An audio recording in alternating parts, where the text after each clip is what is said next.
Assalamualaikum warahmatullahi wabarakatuh. Saya Lydia Sartika, nomor BP 19101155110278 dari kelas akuntansi 7, mata kuliah Perekonomian Indonesia. Baiklah, saya akan menjelaskan tentang permasalahan-permasalahan yang dihadapi oleh para pelaku usaha atau bisnis saat pandemi COVID-19 melanda Indonesia. Seperti yang kita ketahui, bahwa bisnis UMKM menjadi salah satu sektor yang paling merasakan dampak wabah virus corona COVID-19. Berdasarkan info dari Kementerian Koperasi dan UKM, Kemenkop UKM, Kompas 27 Maret 2020, setidaknya terdapat 949 laporan dari pelaku koperasi serta usaha mikro, kecil, dan menengah UMKM yang terkena dampak wabah virus corona. Teten Mas Duki, Menteri Koperasi dan UMKM pun mengajak semua pihak termasuk swasta, BUMN, serta masyarakat untuk membantu para pelaku UMKM untuk bisa tetap produktif di tengah pandemi corona. Terlebih ada puluhan juta unit usaha di sektor mikro. Jika hal ini tidak ditangani, tentunya hal tersebut akan menjadi persoalan yang besar. Para pelaku bisnis UMKM tersebut mengeluhkan beberapa hal lantaran adanya pandemi virus corona. Yang pertama, mengalami penurunan penjualan. Sejak terjadinya wabah corona, tentu saja hal ini berdampak pada daya beli dari masyarakat itu sendiri. Hal inilah yang membuat penjualan UMKM mengalami penurunan. Sebanyak 774 koperasi dan UMKM atau setara dengan 68% mengaku bahwa penjualan mereka mengalami penurunan drastis sejak wabah virus corona.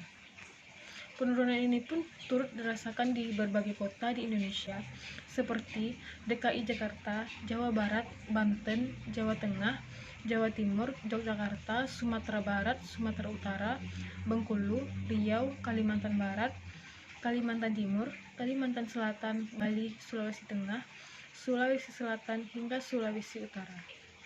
Yang kedua, sulit mendapatkan bahan baku. Selain mengalami penurunan, penjualan para pelaku UMKM tersebut juga mengaku kesulitan mendapatkan bahan baku. Karena kegiatan impor yang dibatasi, tercatat ada sekitar 63 koperasi dan UMKM 6% mengeluhkan kesulitan bahan baku. Hal ini terjadi di DKI Jakarta, Banten, Kalimantan Barat, Kalimantan Timur, Jawa Tengah, Jawa Barat, dan Jawa Timur. Yang ketiga, terhambatnya distribusi. Sebanyak 111 koperasi serta UMKM setara 10% mengungkapkan bahwa distribusi yang mereka lakukan menjadi terhambat, terlebih saat sudah ada penerapan PSBB di wilayah masing-masing. Tentu saja hal ini membuat pengiriman atau penerimaan barang kepada konsumen menjadi terlambat. Yang keempat, mengalami kesulitan permodalan. Tercatat sebanyak 141 koperasi dan UMKM 12% mengeluhkan bahwa mereka mengalami masalah permodalan. Hal ini terjadi di DKI Jakarta, Banten, Jawa Tengah, Jawa Timur, Kalimantan Selatan, dan beberapa kota di daerah Indonesia lainnya. Yang kelima, terhambatnya produksi. Sebanyak 42 koperasi serta UMKM 4% mengungkapkan bahwa produksi mereka menjadi terhambat dengan adanya wabah virus corona atau COVID-19 seperti sekarang ini. Salah satunya adalah kesulitan mendapatkan bahan baku. Hal ini terjadi di DKI Jakarta, Banten, Jawa Barat, Jawa Tengah, dan beberapa kota lainnya juga di Indonesia. Selanjutnya, masalah utama yang dihadapi pengusaha di tengah hantaman pandemi corona. Mulai dari lesunya ekonomi, kesulitan dapat order, mahalnya biaya operasional, hingga bahan baku produksi yang makin mahal. Masalah utama menurut pengusaha adalah ekonomi yang lesu dan makin susah dapat order atau proyek. Lalu mahalnya biaya operasional, harga bahan bakunya juga makin mahal.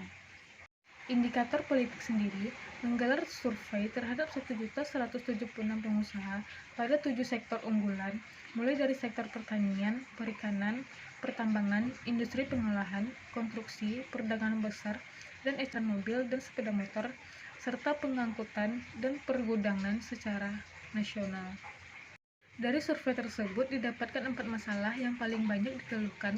Lesunya perekonomian baik nasional dan global menjadi masalah bagi 38 orang pengusaha. Kemudian kesulitan mendapatkan order alias kekurangan permintaan menjadi masalah bagi 38 orang pengusaha. Kemudian 25 pengusaha mengaku biaya operasional yang makin mahal jadi masalah utamanya. Kemudian, 24 pengusaha mengeluhkan bahan baku produksi yang harganya meroket. Baiklah, sekian yang dapat saya jelaskan. Assalamualaikum warahmatullahi wabarakatuh.